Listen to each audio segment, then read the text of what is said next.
بسم اللہ الرحمن الرحیم۔ السلام علیکم۔ آج کی اس ویڈیو میں ہم دنیائے اسلام کی خوبصورت ترین مساجد کا ذکر کریں گے۔ نبی اکرم صلی اللہ علیہ وسلم نے فرمایا، مسجدیں زمین پر اللہ کے گھر ہیں۔ آسمان والوں تک ان کا نور اس طرح پہنچتا ہے جیسے ستاروں کا نور اہل زمین تک۔ محترم ناظرین، 7ویں آسمان پر عرش بری کے نیچے بیت المعمور پایا جاتا ہے، جو فرشتوں کی مسجد ہے۔ روایت میں ہے کہ حضرت آدم علیہ السلام زمین پر اتارے گئے تو انہوں نے زمین پر بیت اول بنانے کے لیے دعا کی۔ تب فرشتوں نے اللہ تعالیٰ کے اذن سے عین بیت المعمور کے نیچے کعبہ تعمیر کیا، جو طوفان نوح میں مٹ گیا۔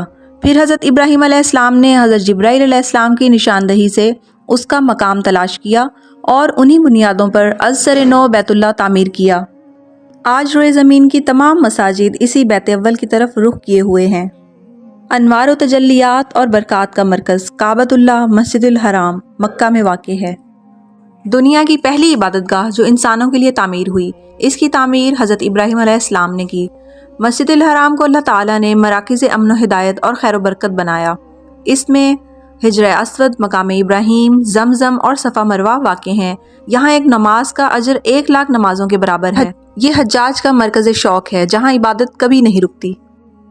مسجد نبوی صلی اللہ علیہ وسلم، رحمتوں کا مرکز، محبتوں کا محور، تجلیات کا معدن مسجد نبوی صلی اللہ علیہ وسلم، جس کی بنیاد سید الانبیاء صلی اللہ علیہ وسلم نے اپنے دست مبارک سے رکھی۔ اس کی تعمیر میں آپ صلی اللہ علیہ وسلم صحابہ کے ساتھ بنفس نفیس شریک رہے۔ اس میں موجود منبر رسول اور حجرہ مبارک کے درمیانی حصے کو آپ صلی اللہ علیہ وسلم نے ریاض الجنہ کا نام دیا۔ یہیں گنبد خضرا تلے آپ صلی اللہ علیہ وسلم کا روضہ اقدس واقع ہے۔ مسجد اقصیٰ، یہ مسجد مسلمانوں کا قبلہ اول ہے۔ نبی پاک صلی اللہ علیہ وسلم نے فرمایا، مسجد الحرام کے بعد روئے زمین پر مسجد اقصیٰ وجود میں آئی۔ اس کی بے نظیر اور شاندار تعمیر کی تجدید حضرت سلیمان علیہ السلام نے جنات کے ذریعے سے کروائی، جو آج تک باعث حیرت ہے۔ مسجد کے عین وسط صحن میں ایک وسیع سنہری گنبد واقع ہے۔ یہاں حضرت داؤد علیہ السلام، حضرت سلیمان علیہ السلام اور حضرت مریم علیہ السلام کے علاوہ کئی انبیاء کرام علیہ السلام کی قبور مبارک ہیں۔ مسجد اقصیٰ میں حضور پاک صلی اللہ علیہ وسلم نے سفر معراج کے موقع پر تمام انبیاء کرام کی امامت فرمائی۔ مسجد قبلتین، یہ مسجد نبوی صلی اللہ علیہ وسلم سے 3.5 کلومیٹر کے فاصلے پر ہے۔ حضور پاک صلی اللہ علیہ وسلم کی دلی تمنا رہی کہ مسلمان کعبۃ اللہ کی طرف رخ کر کے نماز ادا کریں۔ بنو سلمہ میں نبی اکرم صلی اللہ علیہ وسلم بیت المقدس کی طرف منہ کر کے نماز ادا فرما رہے تھے کہ قبلہ کی تبدیلی کا حکم نازل ہوا۔ آپ صلی اللہ علیہ وسلم نماز ظہر کی 2 رکعتیں پڑھا چکے تھے کہ تیسری رکعت میں یکایک وحی کے ذریعے تحویل کعبہ کی آیت نازل ہوئی۔ اس وقت آپ صلی اللہ علیہ وسلم کی اقتداء میں جماعت کے تمام لوگ بیت المقدس سے کعبہ کی رخ پھیر گئے، اسی لیے یہ مسجد قبلتین یعنی 2 قبلوں والی مسجد کہلاتی ہے۔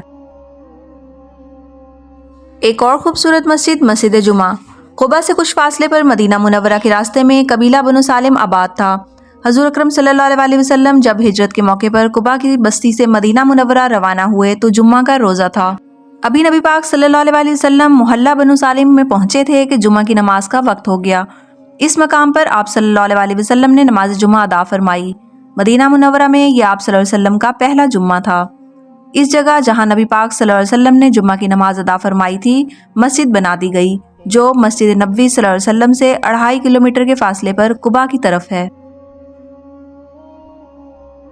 ناظرین کرام، ایک اور خوبصورت مسجد مسجد غمامہ، یہ مسجد حرم کے جنوب مغرب میں باب السلام سے نصف کلومیٹر کے فاصلے پر واقع ہے۔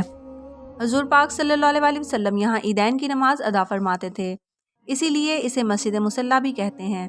مسجد غمامہ کی وجہ تسمیہ یہ ہے کہ آپ سرور کونین حضرت محمد صلی اللہ علیہ وسلم کی اقتداء میں یہاں نماز استسقاء پڑھی گئی، جس کے فوراً بعد بادلوں نے سورج کو چھپا دیا اور باران رحمت مسلسل 7 دن تک جاری رہی۔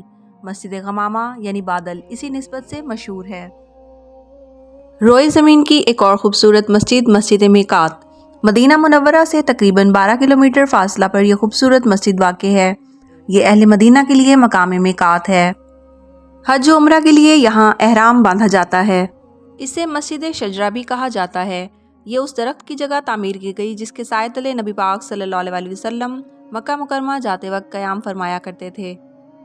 حجۃ الوداع کے موقع پر نبی پاک صلی اللہ علیہ وسلم اور صحابہ کرام رضی اللہ عنہم مدینہ منورہ سے روانہ ہوئے تو اسی وادی میں احرام باندھے اور نماز ادا فرمائی۔ ایک اور خوبصورت مسجد مسجد نمرہ، یہ مسجد میدان عرفات کے مغربی حدود پر واقع ہے۔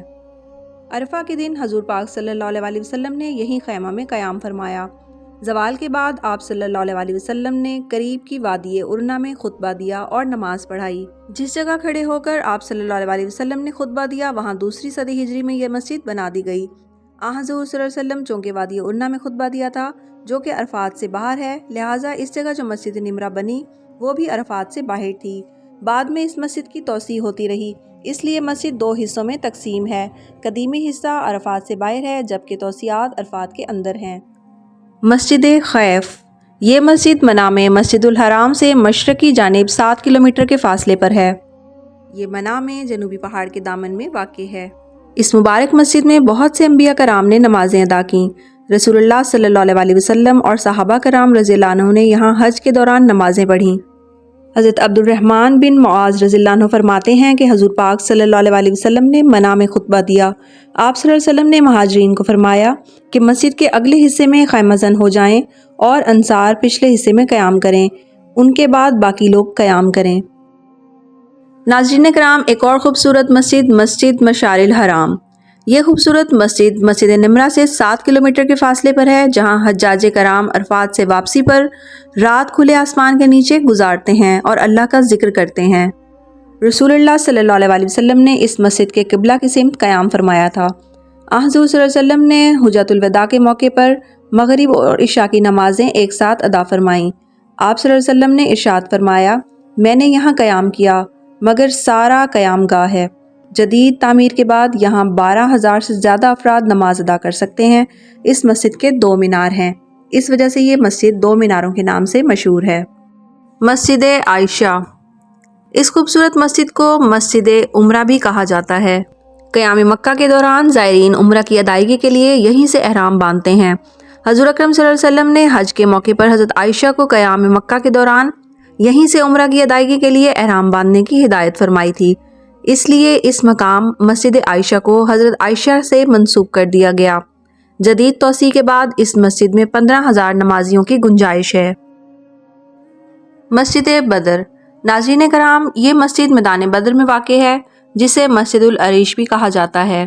یہ عین اس مقام پر تعمیر کی گئی جہاں پیغمبر اسلام صلی اللہ علیہ وسلم بدر کے موقع پر خیمہ زن تھے۔ یہاں پر آپ صلی اللہ علیہ وسلم نے گڑ گڑا کر اللہ کی بارگاہ میں فتح کے لیے دعا کی۔ آپ صلی اللہ علیہ وسلم کی دعائیں رنگ لائیں۔ حضرت جبرائیل علیہ السلام فتح کی خوشخبری لے کر حاضر ہوئے اور دشمن ذلیل و خوار ہوا۔ ناظرین کرام، یہ ہے مسجد فتح۔ یہ مسجد مکہ مکرمہ سے 25 کلومیٹر شمال میں واقع ہے۔ 8 ہجری میں حضور پاک صلی اللہ علیہ وسلم فتح مکہ کے لیے تشریف لا رہے تھے کہ جموم کے مقام پر رات گزاری۔ اس وقت آپ صلی اللہ علیہ وسلم کے ہمراہ 10,000 صحابہ کرام تھے۔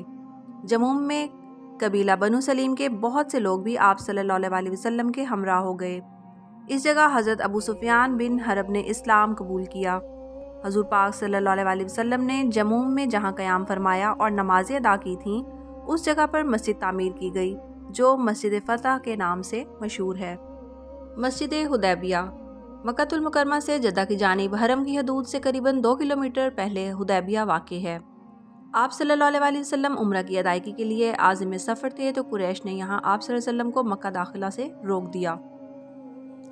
تاریخ اسلام کی عظیم الشان بیت رضوان اسی جگہ واقع ہوئی۔ آج کل یہ جگہ شمیسی کے نام سے مشہور ہے۔ ناظرین کرام، یہاں ویڈیو کا اختتام کرتے ہیں۔